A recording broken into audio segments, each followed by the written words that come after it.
அசிசியாரின் அருள்வாழ்வு அறிவோம். எண் 245. வழங்குபவர் அருள்முனைவர் ஆசுசை ராஜா, பிரான்சிஸ்கன் கப்புச்சின். நாள் 03/09/2024 செவ்வாய். பெனவென்டோவிற்கு அருகிலுள்ள மோந்தே மரானோவில் உயர்குடியில் பிறந்தவரும் புண்ணியத்தில் சிறந்த பெண் ஒருவர் இருந்தார். அவர் புனித பிரான்சிஸிடம் மேலான பற்றுதல் கொண்டு அவரை பற்றி கொண்டு அவருக்கு உதவிகள் செய்து வந்தாள். அவள் நோயுற்று இறுதி நிலை அடைந்து விட்டது போல் தோன்றினார்.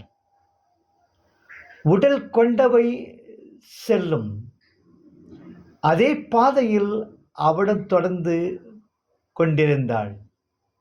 அவள் அந்த மாலை பொழுதில் இறந்தும் அவளது உறவினர்கள் வந்து கூடுவதற்காக அடக்கம் செய்யாமல் மறுநாள் வரை காத்திருந்தனர்.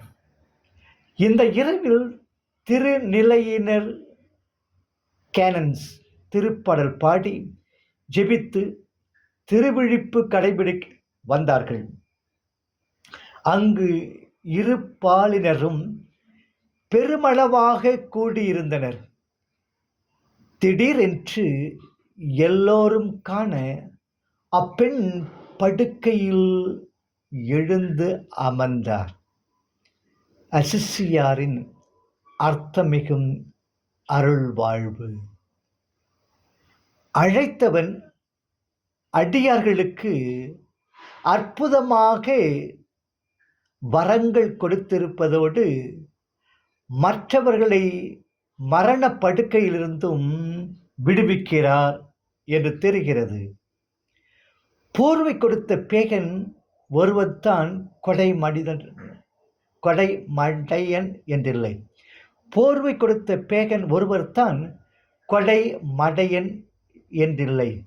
கடவுளும் அப்படியே, அசிசியாரும் அப்படியே. அவனுக்கு போட்டியாக தேர் கொடுத்த பாரி, தலை கொடுத்த குமரன், சதை கொடுத்த சிபி சக்கரவர்த்தி ஆகியோரும் இருக்கிறார்கள்.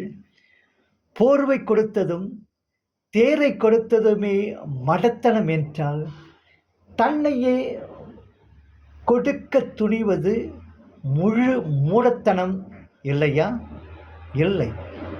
புகழ் எனின் உயிரும் கொடுக்குவர் என்கிறது புறநானூறு 182. புகழை புகழ்கிற திருவள்ளுவர், நத்தம் போல் கேடும் உளது ஆகும் சாக்காடும் வித்தகர்க்கு அல்லால் அரிது. குறள் 235. நத்தை இருக்கிறதே, அது தன்னை சுற்றி சங்கு என்னும் உரையை உருவாக்கி கொள்கிறது. பிறகு அதை பிறர் கொள்ள கொடுத்துவிட்டு தான் சாகிறது. கொடுக்கிறவர்கள் செத்தாலும் புகழ் விளங்குமாறு சாகிறார்கள். நிலையில்லாத பூத உடலை கொடுத்து அழியாத புகழ் உடலை பெற்று விடுகிறார்களோ இவர்கள் வித்தகர்கள் இல்லையா? திருவள்ளுவரே சொல்கிறார்தான் என்றாலும் ஒரு கேள்வி வருகிறது. செத்து போன பிறகு வருகிற இந்த புகழை வைத்துக்கொண்டு என்ன செய்வது? ஏதும் செய்வதற்காக அல்ல. புகழ் எந்த பயனும் இல்லாத நம்முடைய நிழல் போல புகழ் சில சமயம் தானாகவே நம்மோடு வருகிறது, பின் தானாகவே காணாமல் போகிறது. புகழை கருதி யார் செய்தார்கள்? நல்லன செய்தான் நல்லன விளையும், நல்லன செய்தால் நல்லன விளையும். ஆகவே நல்லது செய்க, ஆகவே நல்லது செய்க என்று மெய்மை பயிற்றும் மரபுகளை புறத்தமிழ் மரபு புறந்தள்ளுகிறது. நல்லனவே விளையாவிட்டாலும் நல்லன செய்க. விளைவுக்காக அல்ல, அறத்துக்காகவே அறம்.